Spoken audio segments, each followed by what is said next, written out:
రేపు పిహెచ్సి వైద్యులు చెరో విజయవాడకు పిలుపునిచ్చారు. ఇప్పటికే విజయవాడకు భారీగా చేరుకున్నారు పిహెచ్సి వైద్యులు. రేపు ధర్నా చౌక్కు చేరుకోనున్నారు. రేపు మధ్యాహ్నం వరకు ప్రభుత్వానికి డెడ్ లైన్ పెట్టారు వైద్యులు.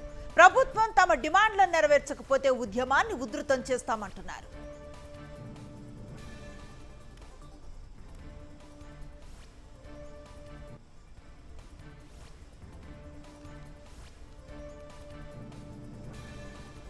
రేపు పిహెచ్సి వైద్యుల చెలో విజయవాడకు పిలుపునిచ్చారు. ఇప్పటికే విజయవాడకు భారీగా చేరుకున్నారు పిహెచ్సి వైద్యులు. రేపు ధర్నా చౌక్ కు చేరుకుంటారు వీరంతా. మధ్యాహ్నం వరకు ప్రభుత్వానికి డెడ్ లైన్ పెట్టారు వైద్యులు. ప్రభుత్వం గనక తమ డిమాండ్లను నెరవేర్చకపోతే ఉద్యమాన్ని ఉధృతం చేస్తామంటున్నారు.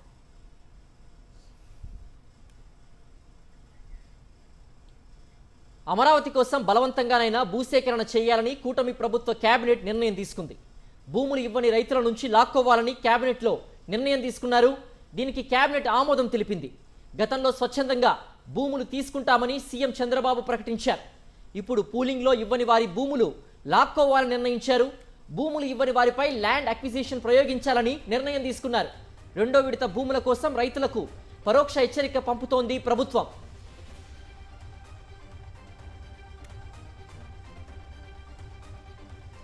వైఎస్ఆర్సీపీ అధ్యక్షులు మాజీ ముఖ్యమంత్రి వైఎస్ జగన్మోహన్ రెడ్డి ఈ నెల 9న అనకాపల్లి జిల్లాలో పర్యటిస్తారని మాజీ మంత్రులు కన్నబాబు, గుడివాడ అమర్నాథ్ తెలిపారు. నర్సీపట్నం మెడికల్ కాలేజీని వైఎస్ జగన్ సందర్శిస్తారని, అక్కడ జరిగిన పనులను ఆయన పరిశీలిస్తారని వారు తెలిపారు. వైఎస్ జగన్ పై కక్షతో చంద్రబాబు మెడికల్ కాలేజీలను అమ్మేస్తున్నారని మండిపడ్డారు. పేదవాడికి వైద్య విద్యను దూరం చేసేందుకు చంద్రబాబు చేస్తున్న మెడికల్ కాలేజీల ప్రైవేటీకరణకు వ్యతిరేకంగా వైఎస్ఆర్సీపీ పెద్ద ఎత్తున పోరాటం చేస్తోందని చెప్పారు మాజీ మంత్రులు కన్నబాబు, అమర్నాథ్.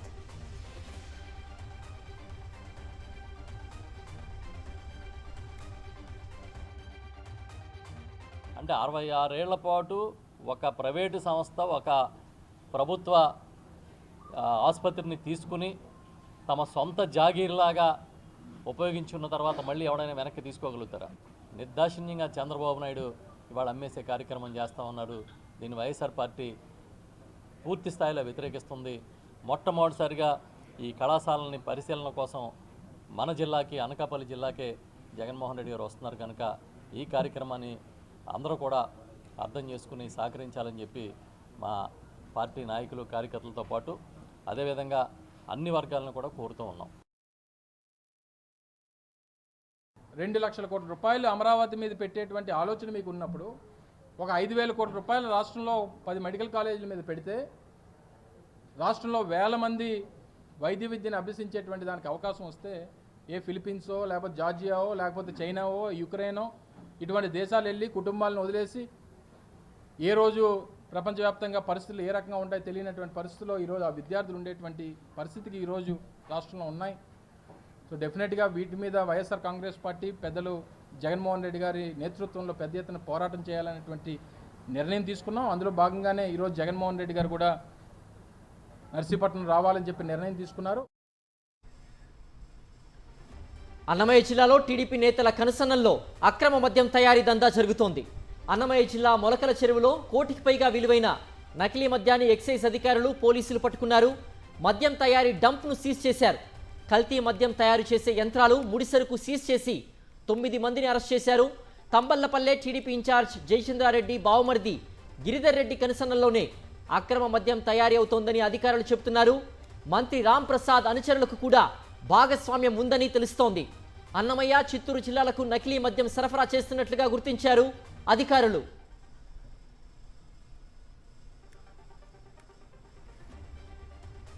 తిరుపతిలో టీడీపీ నేతల కబ్జాల పర్వం కొనసాగుతోంది. మాజీ ఎమ్మెల్యే సుగుణమ్మ అల్లుడు సంజయ్ పై భూ కబ్జా ఆరోపణలు బలంగా వినిపిస్తున్నాయి.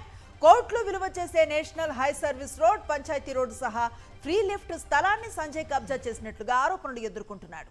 తిరుచానూరు సర్కిల్ వద్ద భారీ హోటల్ నిర్మాణానికి పునాదులు కూడా వేశాడు. ఫ్రీ లిఫ్ట్ స్థలాన్ని సైతం సంజయ్ కబ్జా చేయడంపై తిరుపతి, చంద్రగిరి ప్రజలు మండిపడుతున్నారు.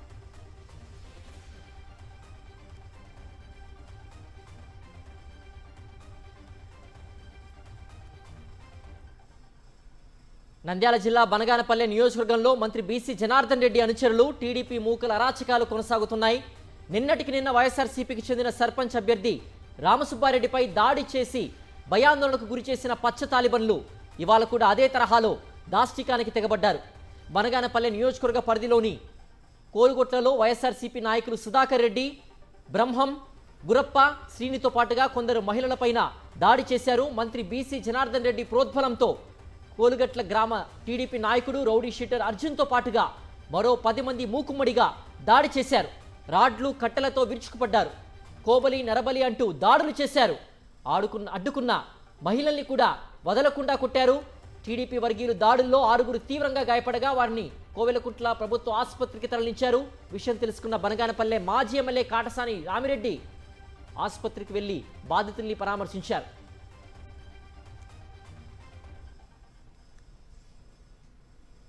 తాము టీడీపీ నాయకుల జోలికి వెళ్లలేదని, కనీసం వారితో మాట్లాడలేదని బాధితులు తెలిపారు. నాది కలగొట్ల సార్. నేను చేసేది నంద్యాల వంట మాస్టర్గా ఏదో పండగని వచ్చినాను. రోడ్డు మీదకి టీ తాగనికని వచ్చి రాడ్లు అవి తీసుకొని పల్ల వచ్చినారు. అంగిబట్ట అర్జున్ రెడ్డి అనేతోడు మెడపట్టు పట్టుకొని ఈడ్చినాడు. అందరూ వచ్చి పీకుతున్నారు సార్. ఇల్లు రోడ్డుకు దగ్గరలోనే ఉంది సార్. మా వాయన మేము కూడా రోడ్డు కాడనే ఉన్నాం సార్. వచ్చి మా వాయన మీద అన్నాడు సార్. అర్జును వాడు వెంకటేశ్ గాడు అనేటోడు సార్. వచ్చి మీద వాడి కొడుతున్నారు సార్. ఏమో సార్ మేమేమి అనలే. మాకేం పని, పొద్దున్న లేచినాం అంతే 6కే సార్. సర్పంచ్ ఎన్నికలు దగ్గర పడుతూ ఉండటంతో వైఎస్ఆర్సీపీ శ్రేణులను భయాందోళనకు గురి చేయాలన్న దురుద్దేశంతోనే టీడీపీ నాయకులు దాడులు చేస్తున్నారని మాజీ ఎమ్మెల్యే కాటసాని రామిరెడ్డి మండిపడ్డారు.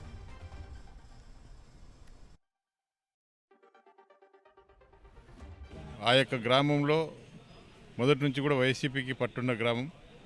మరి ఈరోజు తెలుగుదేశం నాయకులు తమ ఉనికిని కోల్పోతూ ఉన్నాము, ఉన్నది కూడా పోతూ ఉంది, అందరూ వెళ్ళిపోతున్నారని చెప్పి రేపు గ్రామ పంచాయతీ ఎన్నికలు దగ్గరలో ఉన్నాయి. మరి ఆ ఎన్నికల్లో ఇప్పటి నుంచే మనము ప్రజలను భయభ్రాంతులు చేసుకోవాలా. వైసీపీ నాయకులను, కార్యకర్తల మీద దాడులు చేస్తే ఎవరు కూడా ముందుకు రారు అని చెప్పి ఈరోజు ఆ ఉద్దేశంతోనే ఈ దాడులన్నీ కూడా చేయడం జరుగుతూ ఉంది. చంద్రబాబు నియంతలా వ్యవహరిస్తున్నారని మండిపడ్డారు మాజీ additional advocate general Ponnavolu Sudhakar Reddy. చీకటి చట్టాలను తీసుకొచ్చేందుకు చంద్రబాబు యత్నిస్తున్నారని ఆరోపించారు. 2000 మందికి పైగా సోషల్ మీడియా యాక్టివిస్టులను అరెస్ట్ చేశారన్నారు. తప్పుడు ప్రచారాల్లో మొదటి ముద్దాయి చంద్రబాబేనని ఆగ్రహం వ్యక్తం చేశారు పొన్నవోలు. సుమారుగా 2000 మందిని, ప్రిసైజ్గా 1200 చిల్లర మంది మీరు సోషల్ యాక్టివిస్ట్ని మీరు అరెస్ట్ చేసి ఈ 15 నెలల్లో వైఎస్ఆర్ కాంగ్రెస్ పార్టీకి సపోర్ట్ చేసినటువంటి వ్యక్తుల్ని, మీ ప్రభుత్వాన్ని తప్పులను, వైఫల్యాలను ఎండగట్టుతున్నటువంటి యువతని సుమారు 2000 మందిని ఈ 15 నెలల్లో మీరు అరెస్ట్ చేసి టార్చర్ డెన్స్లో వాళ్ళని హింసించలేదా? నేను ప్రత్యక్ష సాక్షిని. వాటికి మీరు రుజువులు అడిగితే తీసుకొస్తాను. విజయవాడలో అంబేద్కర్ స్మృతి వనంపై కూటమి ప్రభుత్వం చిన్న చూపును కనబరుస్తోంది. అంబేద్కర్ స్మృతి వనంపైనే కాకుండా అందులో పనిచేస్తున్న కాంట్రాక్ట్ కార్మికులపైన అదే తరహాలో వివక్షను ప్రదర్శిస్తోంది. 9 నెలలుగా జీతాలు ఇవ్వకపోవడంతో అంబేద్కర్ స్మృతి వనం వర్కర్స్ ఆందోళనకు దిగారు. తమకు అరాకొరగా ఇచ్చే వేతనాలు కూడా 9 నెలలుగా ఇవ్వకపోతే తామెలా బతకాలని ఆవేదన చెందుతున్నారు. స్మృతివనం ప్రవేశ ద్వారం దగ్గర నిలబడి ధర్నా చేశారు. గత ప్రభుత్వ హయాంలో తమకు టైం టు టైం వేతనాలు ఇచ్చారని, అయితే ఇప్పుడు కూటమి ప్రభుత్వంలో అలా ఎందుకు జరగటం లేదని వారు ప్రశ్నిస్తున్నారు.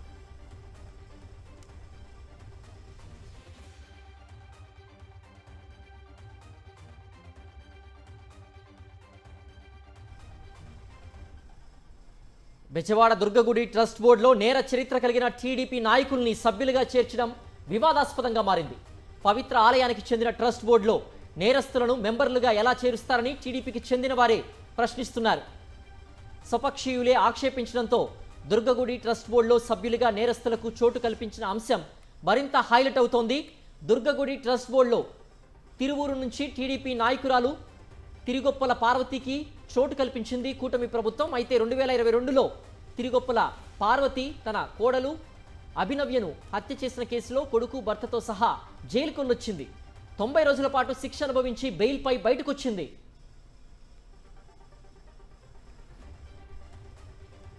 ఈ నేపథ్యంలో తిరుగొప్పల పార్వతిని దుర్గగుడి ట్రస్ట్ బోర్డులో సభ్యురాలుగా నియమించింది చంద్రబాబు ప్రభుత్వం. పవిత్రమైన దుర్గమ్మ ఆలయంలో నేరస్తులకు ఎలా అవకాశం కల్పిస్తారంటూ అభినవ్య తల్లిదండ్రులు ప్రశ్నిస్తున్నారు. తాము కూడా టీడీపీకి చెందిన వారమేనన్న వారు దుర్గగుడి ట్రస్ట్ బోర్డు నుంచి తరిగొప్పల పార్వతిని తక్షణమే తప్పించాలని డిమాండ్ చేశారు.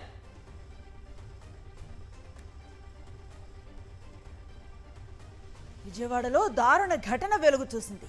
దుర్గాదేవి దర్శనం కోసం వచ్చిన తెలంగాణ మహిళ నగ్న వీడియోలు చిత్రీకరించారు ఇద్దరు యువకులు. గవర్నర్పేటలో ఓ లాడ్జ్లో మహిళ స్నానం చేస్తూ ఉండగా పక్క రూమ్లో నుంచి వీడియో చిత్రీకరించారు. అలజడి కావడంతో యువకులను గుర్తించింది బాధితురాలు. వెంటనే గవర్నర్పేట పోలీసులకు ఫిర్యాదు చేసిందామె. ఇద్దరు యువకులపై కేసు నమోదు చేశారు పోలీసులు.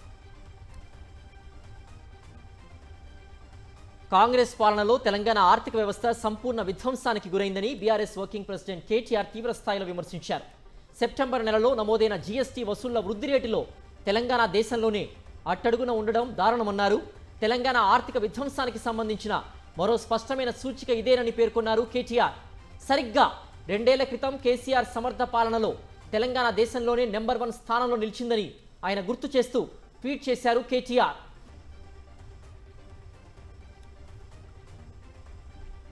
నంపల్లి ఎగ్జిబిషన్ గ్రౌండ్స్ లో అలై బలై కార్యక్రమాన్ని ఘనంగా నిర్వహించారు. బండారు దత్తాత్రేయ కుమార్తె విజయలక్ష్మి ఆధ్వర్యంలో వేడుకలు జరిగాయి. దసరా పండుగ సందర్భంగా ప్రతి ఏటా అలై బలై కార్యక్రమాన్ని నిర్వహిస్తామన్నారు హర్యానా మాజీ గవర్నర్ దత్తాత్రేయ. తెలంగాణ సాంస్కృతిక బృందాలను అతిథులుగా స్వాగతించారు.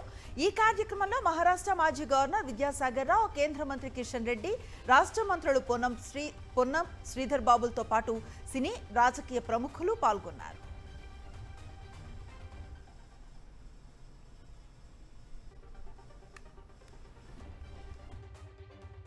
ఒకే ఒకసారి 350 వస్తువుల మీద ధరలు తగ్గించినటువంటి చరిత్ర ప్రపంచంలో ఎక్కడ కూడా చూడలేదు. ఈరోజు ధరలు పెరిగాయంటే దాన్ని స్థిరంగా ఉంచడమే తప్ప, పెంచకుండా చూడాల్సిందే తప్ప తగ్గేటువంటి ప్రసక్తి ఉండదు. కానీ ఈరోజు మనము చరిత్ర తిరగరాశారు మన ప్రియతమ ప్రధానమంత్రి నరేంద్ర మోడీ గారు. ఆపరేషన్ సింధూర్ పేరుతో మన సైనికులు, మన ప్రభుత్వము మోడీ గారి నాయకత్వంలో అద్భుతంగా పాకిస్తాన్ దెబ్బకొట్టినప్పుడు మనమందరం కూడా అలేబలే చేసుకున్నాం. తెలంగాణ ఉద్యమకారులు, దాంతోపాటు ఇంకా అనేక మంది మేధావులు, అలాంటి వాళ్ళందరూ కూడా ఈ వేదికలో పాల్గొనడం చాలా నాకు సంతోషంగా అనిపించింది. అలేబలే కేవలం ఒక సాంప్రదాయం మాత్రమే కాదు, ఇది మన తెలంగాణ ఆత్మ, సోదర భావం మరియు జీవన విలువల ప్రతీక. అలాగే స్వదేశీ భావన, ఇది చాలా అవసరమైంది. స్వదేశీ ఉత్పత్తులు, వీటిని మాత్రమే వాడే ప్రయత్నం చేయాలి. ప్రధానమంత్రి నరేంద్ర మోడీ గారు దేశంలో ఆత్మనిర్భర్ భారత్ కోసము తీవ్రమైనటువంటి కృషి చేస్తున్నారు. చిత్తూరులోని నీవా నగరవరం పార్క్లో మైనర్ బాలికపై అత్యాచారం చేసిన 3 నిందితులకు కోర్టు రిమాండ్ విధించింది. 14 రోజుల రిమాండ్ విధించడంతో నిందితులను చిత్తూరు జిల్లా జైలుకు తరలించారు. మైనర్ బాలికపై అత్యాచారానికి పాల్పడిన కిషోర్, మహేష్, హేమంత్లకు పోలీసులు తమదైన శైలిలో ట్రీట్మెంట్ ఇచ్చారు. ఇలాంటి ఘటనలు మరోసారి పునరావృతం కాకూడదనే ఉద్దేశంతో చిత్తూరు జిల్లా చరిత్రలో తొలిసారిగా నిందితులు 3 నడి రోడ్డుపై నడిపించుకుంటూ కోర్టుకు తీసుకెళ్లారు.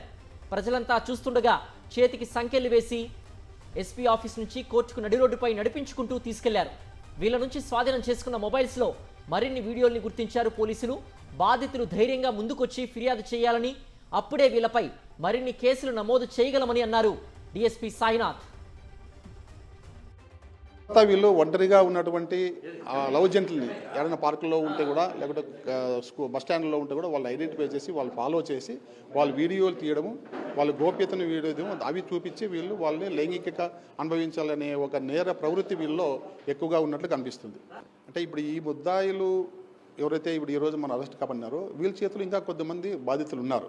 మనతో ఉండే సమాచారం ప్రకారం వాళ్ళకు నేను ఒక మనోధైర్యం ఇస్తున్నా. వాళ్ళు పోలీసు ముందుకు వచ్చేసి వీళ్ళకి చిచ్చపడడానికి, వాళ్ళకి ఏ సంఘటన అయితే జరిగిందో ఆ వివరాలన్నీ మాకు రిపోర్ట్ మూలకంగా ఇస్తే వాటిని మళ్ళీ సపరేట్ కేసుగా నమోదు చేసి వాళ్ళపైన దర్యాప్తు చేయడం జరుగుతుంది. పార్వతీపురం మన్యం జిల్లా కురుపాం గురుకుల పాఠశాల వద్ద విద్యార్థుల తల్లిదండ్రులు, గిరిజన సంఘం నేతలు ధర్నాను చేపట్టారు. గిరిజన విద్యార్థులంటే ప్రభుత్వానికి ఎందుకంత చులకన అని ప్రశ్నించారు. ప్రాణాలు పోతున్నా పట్టించుకునే నాథుడే కరువయ్యాడని ఆగ్రహాన్ని వ్యక్తం చేశారు. విద్యార్థుల ప్రాణాలు కాపాడాలని డిమాండ్ చేశారు. విద్యార్థుల మరణాలపై సమగ్ర దర్యాప్తు చేపట్టి వివరణ ఇచ్చే వరకు ఆందోళన చేపడతామన్నారు. మరోవైపు కురుపాం గురుకుల పాఠశాలలో విద్యార్థుల మరణాలపై దర్యాప్తుకు వచ్చిన జిల్లా వైద్య శాఖ అధికారి భాస్కర్ రావును పాఠశాల లోపలికి వెళ్లకుండా విద్యార్థుల తల్లిదండ్రులు అడ్డుకున్నారు. ఈ హాస్టల్లోనే ఏడు జరుగుతుందనేసి మేము అడగడానికి కారణంలో అంతా వాటర్ అంతా బయటకు వచ్చేది సార్. ముందుకి ఏకమో ఇంకుడు గుమ్మి నీరు వాటర్ అంతా ఇదైపోతుంది సార్. జ్వరాలు వచ్చినా ఇంటికి తీసుకెళ్ళకండి, ఇక్కడే ఉండాలనేసి మాకు మీటింగ్లో కూడా చెప్పారు సార్. అలాగని జ్వరాలు రాక ఏటు వస్తాయి సార్. 2 రోజులు కనీసం తీసుకెళ్ళి ఆరోగ్యం మా పిల్లలకు ఉంచుదామనే ఇక్కడే ఉంచాలమ్మా అనేసి అంటారు, మీటింగ్లో చెప్తారు. నెల్లూరు ఏసీఎస్ఆర్ ప్రభుత్వ మెడికల్ కాలేజీలో ఎంబీబీఎస్ ఫస్ట్ ఇయర్ విద్యార్థిని గీత హాస్టల్ గదిలో ఉరివేసుకుని ఆత్మహత్య చేసుకుంది. దసరా సెలవుల తర్వాత నిన్న రాత్రి ఆ హాస్టల్కు చేరుకున్న గీత ఉదయం స్నేహితులతో కలిసి బ్రేక్ఫాస్ట్ కూడా చేసింది. అనంతరం తన గదిలోకి వెళ్లి బలవన్ మరణానికి పాల్పడింది. ఈ ఘటనపై పోలీసులు దర్యాప్తు చేస్తున్నారు.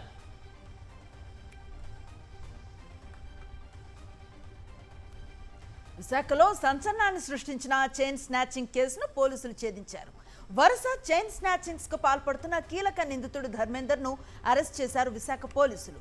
యూపీలో అరెస్ట్ చేసి విశాఖకు తీసుకొచ్చాయి ప్రత్యేక పోలీసు బృందాలు. మరికొంతమంది నిందితుల కోసం గాలిస్తున్నారు.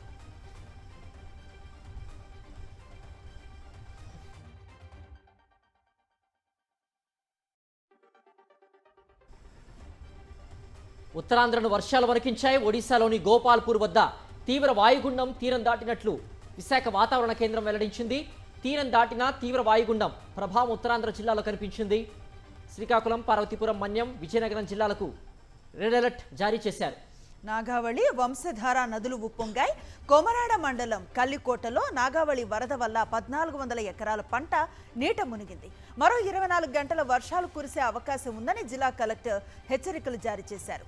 ఇక పార్వతీపురం, మన్యం జిల్లాలో కుండపోత వర్షానికి జనజీవనం అస్తవ్యస్తమైంది. గత 2 రోజులుగా కురుస్తూ ఉన్న భారీ వర్షాల కారణంగా నాగావళి నది ఉప్పొంగి ప్రవహిస్తోంది. దీంతో కొమరాడ మండలం కల్లికోట, పాత కల్లికోట గ్రామాలు నీట మునిగాయి. సుమారు 500 ఎకరాల్లో అరటి పంట నీట మునిగింది. అల్లూరి సీతారామరాజు జిల్లాలో కురుస్తున్న భారీ వర్షాలకు వాగులు ప్రమాదకరంగా ప్రవహిస్తున్నాయి. అరకు, చొంపి మార్గ మధ్యలో ఉన్న వాగును దాటే క్రమంలో ఓ యువకుడు కొట్టుకుపోయాడు. స్థానికులు గమనించి అతి కష్టం మీద ఆ యువకుడిని రక్షించారు.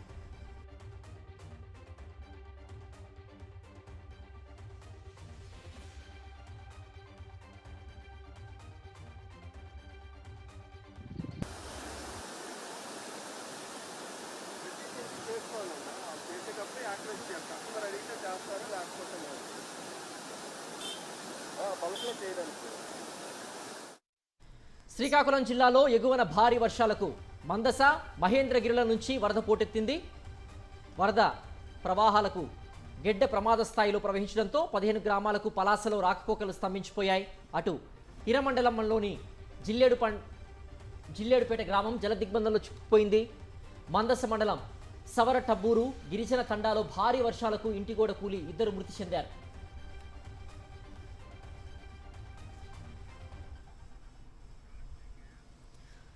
ఇంధన పొదుపు రంగంలో 3 దశాబ్దాల పాటు విశేష సేవలు అందించిన చంద్రశేఖర్ రెడ్డి అరుదైన గౌరవం దక్కింది. కేంద్ర ప్రభుత్వ రంగ సంస్థ అయిన ఎనర్జీ ఎఫిషియన్సీ సర్వీసెస్ లిమిటెడ్కు ఆయన జాతీయ సలహాదారుగా నియమితులయ్యారు. ప్రభుత్వం మీడియా వ్యవహారాలకు సలహాదారుగా ఉంటారు. విద్యుత్ రంగంలో విశేష అనుభవం ఉన్న చంద్రశేఖర్ రెడ్డికి ఏపీ విద్యుత్ శాఖలో వివిధ హోదాల్లో పనిచేశారు. తాజాగా జాతీయ సలహాదారు బాధ్యతలతో చంద్రశేఖర్ రెడ్డి దేశీయ, అంతర్జాతీయ స్థాయిలో ఈఈఎస్ఎల్ కార్యక్రమాలను ప్రచారం చేయనున్నారు. ప్రభుత్వ శాఖలతో సమన్వయం చేసుకోవటం, మీడియా, ప్రజలతో సంబంధాలను మరింత బలోపేతం చేయడంలో కీలక పాత్రను పోషించనున్నారు. కాగా ఏపీ విద్యుత్ రంగానికి సంబంధించిన ప్రచార వ్యూహాల విభాగంలో చంద్రశేఖర్ రెడ్డికి 3 దశాబ్దాలకు పైగా అనుభవం ఉంది.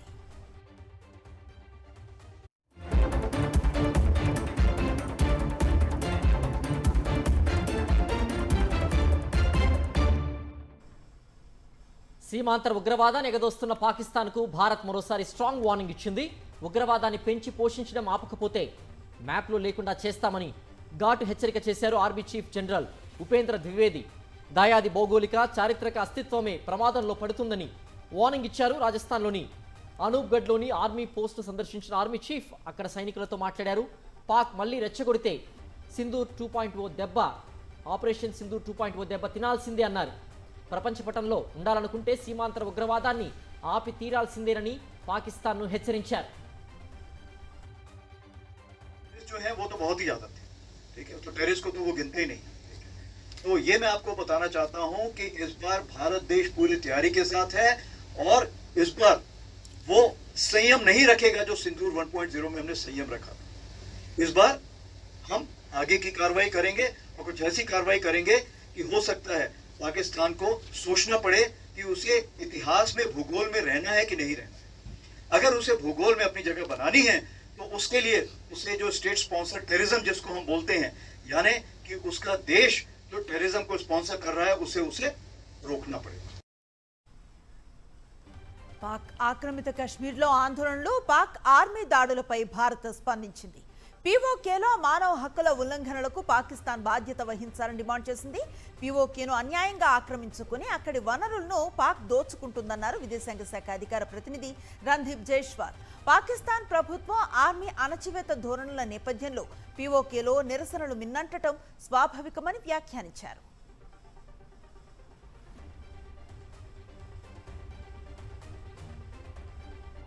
బీహార్ అసెంబ్లీ ఎన్నికలకు కేంద్ర ఎన్నికల సంఘం కసరత్తు తుది దశకు చేరుకున్నాయి. 2 రోజుల పర్యటనకు బీహార్ వెళ్లింది ఎలక్షన్ కమిషన్ బృందం. శాసనసభ ఎన్నికల ఏర్పాట్లు పరిశీలించనుంది. అలాగే తాజా పరిస్థితిని సమీక్షించనున్నారు chief election commissioner Gyanesh Kumar. రాష్ట్ర ఎన్నికల అధికారులు, రాజకీయ పార్టీల ప్రతినిధులతో సమావేశాలు నిర్వహిస్తారు. సోమవారం బీహార్ అసెంబ్లీ ఎన్నికల షెడ్యూల్ విడుదల చేసే అవకాశం ఉంది. నవంబర్ 5 నుంచి 15వ తేదీ మధ్య 3 దశల్లో బీహార్ పోలింగ్ జరుగుతుందని అంచనా. ప్రస్తుత బీహార్ శాసనసభ గడువు నవంబర్ 22తో ముగుస్తోంది.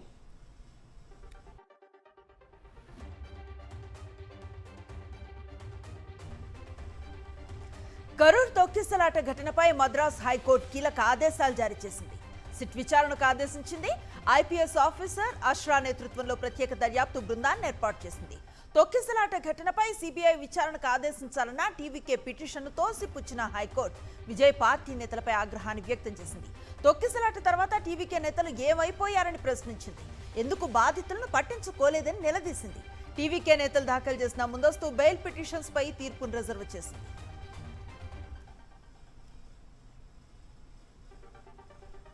దగ్గుమందు చిన్నారుల ప్రాణాలు తీస్తూ ఉండడంపై కేంద్రం స్పందించింది. కాఫ్ సిరప్ తాగి మధ్యప్రదేశ్లో 9 మంది మృతి చెందారు. కాఫ్ సిరప్ తాగి రాజస్థాన్లో మరో 3 చిన్నారులు మృతి చెందారు. మరో 10 మంది ఆసుపత్రిలో చికిత్స పొందుతున్నారు. దీంతో కాఫ్ సిరప్ల తయారీ సంస్థలపై కేంద్రం చర్యలు చేపట్టింది. ఓ ఫార్మా సంస్థకు చెందిన సిరప్లపై నిషేధం విధించింది. ప్రభుత్వ ఆసుపత్రుల్లో దగ్గుమందు పంపిణీ నిలిపివేశారు. ఇటు తమిళనాడులోని కాంచీపురంలో కూడా చిన్నారులు చనిపోయినట్లు తెలుస్తోంది. దీంతో కాంచీపురంలోని పలు ఫార్మా కంపెనీల్లో అధికారులు సోదాలు చేశారు.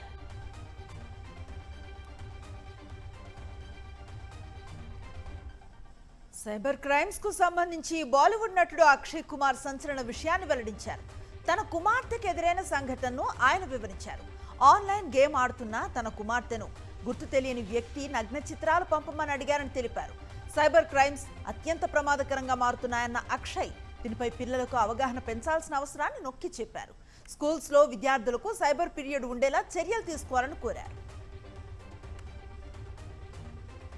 फिर एक मैसेज आया, आर यू मेल और फीमेल?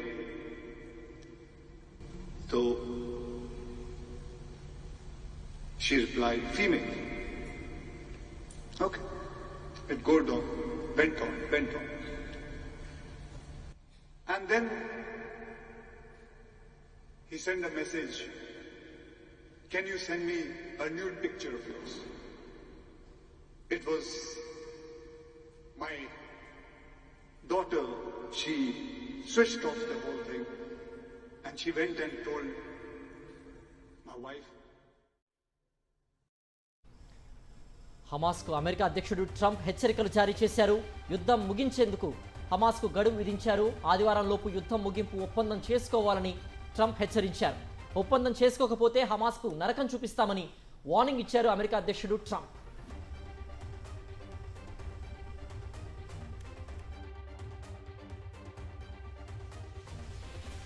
భద్రతా బలగాల లక్ష్యంగా పాకిస్తాన్లో వరుస దాడులు జరుగుతున్నాయి. తాజాగా పెషావర్లో జరిగిన బాంబు పేలుడులో 9 మంది చనిపోయారు. మరో 4 తీవ్రంగా గాయపడ్డారు.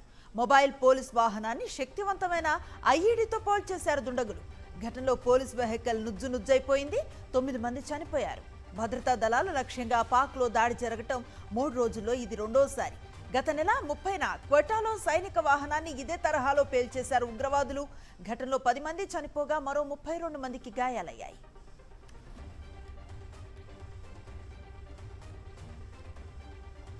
ఇజ్రాయెల్ భీకర దాడులతో గాజాలో పరిస్థితి రోజురోజుకు దిగజారిపోతోంది. తినడానికి తిండి దొరక్క ప్రజలు అల్లాడిపోతున్నారు. అయినప్పటికీ గాజాకు మానవతా సాయం అందకుండా అడ్డుకుంటోంది ఇజ్రాయెల్. ఆహారం, అత్యవసర ఔషధాల వంటి హ్యుమానిటేరియన్ ఎయిడ్తో స్పెయిన్, ఇటలీ నుంచి బయలుదేరిన నౌకలను ఇజ్రాయెల్ బలగాలు మధ్యలోనే అడ్డుకుంటున్నాయి. అంతర్జాతీయ జలాల్లోకి ప్రవేశించిన 45 నౌకల ఫ్లీట్ను ఐడిఎఫ్ కమాండోలు చుట్టుముట్టి అందులోకి వారిని అదుపులోకి తీసుకున్నారు.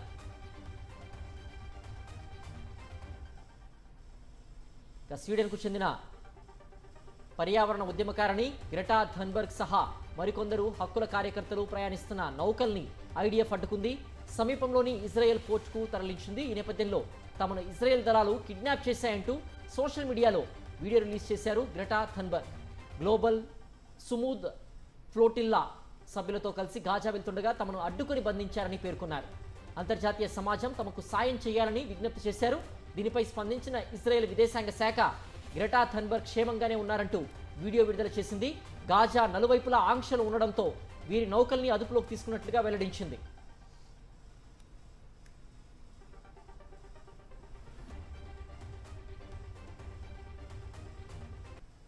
బిజినెస్ అప్డేట్స్ చూద్దాం. దేశీయ స్టాక్ మార్కెట్ సూచీలు లాభాల్లో ముగిశాయి. రోజంతా ఒడిదొడుకులు ఎదుర్కొన్న సూచీలు ఆఖరి గంటలో కొనుగోళ్ల మద్దతుతో వరుసగా 2వ ట్రేడింగ్ సెషన్లో రాణించాయి. అంతర్జాతీయ మార్కెట్లో సానుకూల ధోరణి. తాజా ఎంపీసీ భేటీలో వడ్డీ రేట్లు స్థిరంగా ఉంచినప్పటికీ మున్ముందు తగ్గిస్తామని ఆర్బీఐ సంకేతాలు ఇవ్వటం కలిసొచ్చింది. చివరికి సెన్సెక్స్ 223 పాయింట్ల లాభంతో 81,207 వద్ద స్థిరపడింది. నిఫ్టీ 57 పాయింట్ల లాభంతో 24,894 వద్ద ముగిసింది. Tata Steel, Power Grid Corporation, Axis Bank, Kotak Mahindra Bank, L and T shares ప్రధానంగా లాభపడ్డాయి. Tech Mahindra, Maruti Suzuki, UltraTech Cement, Sun Pharma, ICICI Bank shares నష్టాలను చవిచూశాయి.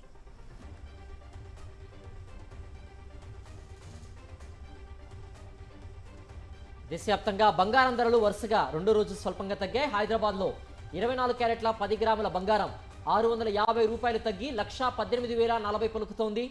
22 క్యారెట్ల బంగారం ధర 600 రూపాయలు తగ్గి 1,08,200కు చేరింది. ఇక కిలో వెండి 3,000 రూపాయలు తగ్గి 1,61,000 రూపాయలు పలుకుతోంది.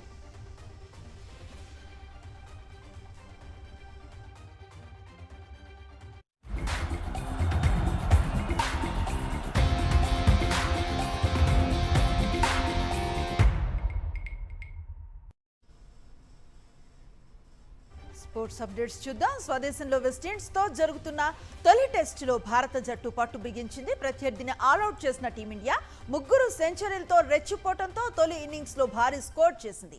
Opener KL Rahul 100, wicket keeper Dhruv Jurel 125 పరుగులతో పాటు రవీంద్ర జడేజా 104 రన్స్తో విండీస్ బౌలర్లను ఊచకోత కోస్తూ సెంచరీలు బాదారు. అనుభవం లేని కరేబియన్ బౌలింగ్ దళానికి చుక్కలు చూపించారు జురెల్. జట్టు స్కోర్ 400ను దాటించారు. జురెల్ అవుటైనా జడేజా, వాషింగ్టన్ సుందర్ క్రీజ్లో కుదురుకోవడంతో రెండవ రోజు ఆట ముగిసేసరికి భారత్ 5 వికెట్ల నష్టానికి 448 పరుగులు చేసింది. ప్రస్తుతానికి గిల్ సేన 286 పరుగుల ఆధిక్యంలో ఉంది.